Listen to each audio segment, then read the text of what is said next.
আদ্দিন হাসপাতাল কর্তৃপক্ষ এবং ভুক্তভোগী পরিবার সকলের সম্মতিতে একসাথে বসে ভুক্তভোগী প্রত্যেক পরিবারের জন্য ৮০ লক্ষ টাকা ক্ষতিপূরণ নির্ধারণ করা হয়েছে। একই সাথে আদ্দিন কর্তৃপক্ষ স্বাস্থ্য অধিদপ্তরের কাছে একটি চিঠি পাঠিয়ে জবাব দেওয়ার জন্য ৪৮ ঘন্টা সময় আবেদন করেছেন। শুনেছি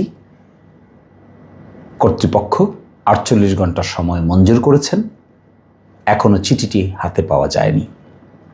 আমি প্রত্যাশা করব সকলে মিলে বাংলাদেশে মেডিকেল নেগলিজেন্সের ঘটনাকে একটি যুগান্তকারী পদক্ষেপ হিসেবে আমরা সকলেই নিব এবং ভবিষ্যতে বাংলাদেশে এটি একটি স্ট্যান্ডার্ড সেট হবে এবং নতুন আইন প্রণয়ন হবে। সকলেই ভালো থাকবেন, সুস্থ থাকবেন।